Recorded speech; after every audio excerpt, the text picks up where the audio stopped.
Hello friends, welcome to the new episode of my channel. আমি Prince. তো আজকে back to back জিদ্দাকে নিয়ে video আনছি অনেকদিন পরে। তো আপডেট রয়েছে, যে কারণে মনে হলো সেটা নিয়ে কথা বলা দরকার। তেমনই একটা ব্যাপার হঠাৎ করে চোখে পড়লো এবং সেই ব্যাপারটা দেখে মনে হলো এটা নিয়ে আলোচনা করা দরকার। তো দেখা যাক শেষ পর্যন্ত সেটা কী হয়। হলে তো একটা বিরাট বড় ব্যাপার হবে। তো আমরা এর আগে বারবার জানি, আমরা বারবার একসময় বলেছি যে আজকে দেবদার প্রোডাকশান হাউসে আমরা দেখেছি বুম্বাদাকে কাজ করতে, মিঠুনদাকে কাজ করতে, কিন্তু এখনও পর্যন্ত জিদ্দাকে কিন্তু আমরা দেবদার প্রোডাকশানে দেখতে পাইনি। তবে অনেক আগেই সুযোগটা ছিল, সেক্ষেত্রে আমি জিদ্দাকেই দোষ দেবো। তার কারণ হচ্ছে দেবদার তরফ থেকে পাসওয়ার্ডে পরমব্রত চট্টোপাধ্যায় যে পার্টটা করেছিল, সেই পার্টটার জন্য জিদ্দাকে রিকোয়েস্ট করা যায়। তবে জিদ্দা যেহেতু ওটা মেন ক্যারেক্টার ছিল না বা সিনেমাটা যে ইম্প্যাক্ট প্রচুর ছিল, সেই কারণে জিদ্দাটা রিজেক্ট করে। এবার খুব যে বড় ভুল বলা যাবে না, কারণ জিদ্দার হয়তো মনে হয় যে এই চরিত্রটা করে আমার কিছু লাভ হবে না। যেমন এখন দেবদাও বহু প্রজেক্ট রিজেক্ট করছে, যেমন রিসেন্টলি জিৎদেবের একসঙ্গে যে কাজটা করা ছিল, দেবদা রিজেক্ট করেছে নিজের ইচ্ছে।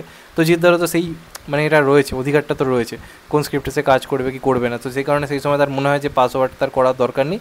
তো যে কারণে দেবদার সেই অফারটা রিজেক্ট করে দেয় জিদ্দা, যেটা আমরা সবাই জানি। পরবর্তীকালে সেই নিয়ে প্রচুর আলোচনাও হয়েছিল। তা এখন কিন্তু আবার আমরা রিসেন্টলি একটা ইন্টারভিউ দেখেছি অরিত্রদার চ্যানেলে, যেখানে এসেছিলো, সেখানে আরেকটা ব্যাপার আলোচনায় উঠে এসছে এবং সেখানে কিন্তু আমরা জানতে পারছি দেবদা কিন্তু আরও একবার জিদ্দাকে একটা সিনেমার অফার করেছিল এবং নিজে না করে জিদ্দাকে কিন্তু অফারটা করেছিল। এবং এটা যদি হয় আলটিমেটলি, বা এটা কি পুরোপুরি রিজেক্ট হয়ে গেছে কিনা, সেটা নিয়েই কথা হবে। তো আমি অনেক দিন আগে একটা ভিডিও করেছিলাম, সেখানে জিৎ এবং দেব এবং শ্রীজিৎ মুখার্জির আপকামিং আরেকটা কাজ হতে পারে, এবং যেটা হয়তো টুইঙ্কেল স্টোরি, টুইঙ্কেল বলে একটা নাটককে কেন্দ্র করা হবে, যেখানে একটা পলিটিক্যাল অ্যাঙ্গেল থাকবে।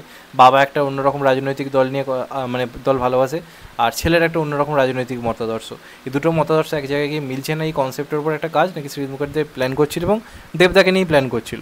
তো দেবদার কোথাও গিয়ে মনে হয় যে এই স্ক্রিপ্টটা সে ঠিকঠাক নয়, বা দেবদার মনে হয় যে আমি এই প্রজেক্টটা নাও করতে পারি। সেই কারণে দেবদা নাকি সঙ্গে সঙ্গে, এটা দেবদা নিজে বলেছে ইন্টারভিউতে, যে দেবদা এবং শ্রীজিৎ নিজে বলছে যে দেবদা নিজের থেকে জিৎকে ফোন করে, জিদ্দাকে ফোন করে এবং এই স্ক্রিপ্টটা নিয়ে আলোচনা করে অনেকক্ষণ এবং এটা নিয়ে কথাবার্তা হয়। তো এর থেকে একটা ব্যাপার তো বোঝা যাচ্ছে যে শ্রীজিৎ মুখার্জি দেবদাকে কাজ করতে চাইলেও দেবদা নিজের রিকোয়েস্টে ওই ক্যারেক্টারটা জিদ্দাকে অফার করেছিল। জিদ্দার কাছে ফোন গেছিলো দেবদার তরফ থেকে যে টুইঙ্কেল তুমি করতে পারো।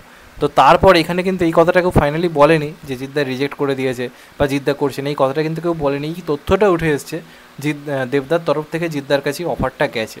এবার যদি জিদ্দা এই প্রজেক্টে রাজি হয়ে থাকে, তাহলে কিন্তু খুবই ভালো একটা ব্যাপার হবে। জিদ্দা তো লাইন আপ আমরা জানি বেশ স্ট্রং এখন অবধি। খাকি 2 আসছে, লায়ন আসছে, আরও কিছু কিছু কাজ এটি এদিক ওদিক রয়েছে অন্যান্য প্রোডাকশন হাউসের সাথে আমরা শুনেছি। তো সেগুলো তো রয়েছে। তো তার সঙ্গে সঙ্গে এই যে প্রজেক্টটা আমরা তো বরাবর ধরে চেয়ে এসেছি, জিৎ এবং শ্রীজিৎ মুখার্জি হোক, এবং শ্রীজিৎ মুখার্জির তরফ থেকে যেটা বোঝা যাচ্ছে, সে কিন্তু অনেকবারই জিদ্দাকে রিকোয়েস্ট করেছে, জিদ্দা অনেক ক্ষেত্রে রাজি হয়নি। তো এই একটা এমন প্রজেক্ট যেটা আই থিঙ্ক করলে খুবই কিন্তু ভালো ব্যাপার হবে।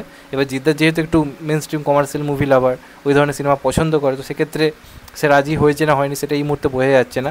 তবে এটা এক্ষুনি বলে দেওয়া ভুল যে জিদ্দা দেবদাকে আবার ফিরিয়ে দিয়েছে, আবার রিজেক্ট করেছে। কারণ আমাকে যখন এই খবরটা অনেকে দিচ্ছে, তখন সবাই এইভাবেই বলছে, দেখো দেবদাকে আবার ফিরিয়ে দিল জিদ্দা, বারবার কেন এরম করছে। দেখো এই কথাটা কিন্তু কেউ বলেনি, জিদ্দা দেবদা বা শ্রীজিৎ, এটা কিন্তু কেউ বলেনি জিদ্দাকে ফোন করা হয়েছে, জিদ্দা বলেছে চলো করবো না।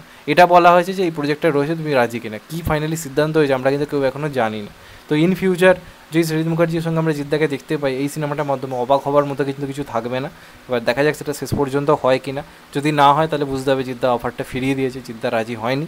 আর সেক্ষেত্রে হয়তো আমরা ওই প্রজেক্টে যদি হয় তাহলে হয়তো দেবদাকেই দেখতে পাবো, যেহেতু জিৎ করছে না। তো দেখা যাক শেষ পর্যন্ত কী হয়। এমনই তথ্য উঠে এসছে, এটা ভেবে নেওয়া ভুল যে একেবারে আবার দেবদাকে ফিরিয়ে দিয়েছে। 5-10টার সময় খবরটা উঠে এসেছিলো যে জিদ্দা রিজেক্ট করে দিয়েছে, দেবদেব নিজে বলেছিল। এক্ষেত্রে সেটা তো কেউ বলেনি, জাস্ট ফোনটা গেছে, অফারটা করেছে। শেষ অবধি কী কথাবার্তা হয়েছে, ফাইনালি কী সিদ্ধান্ত হয়েছে, আমরা এখনও কেউই জানি না।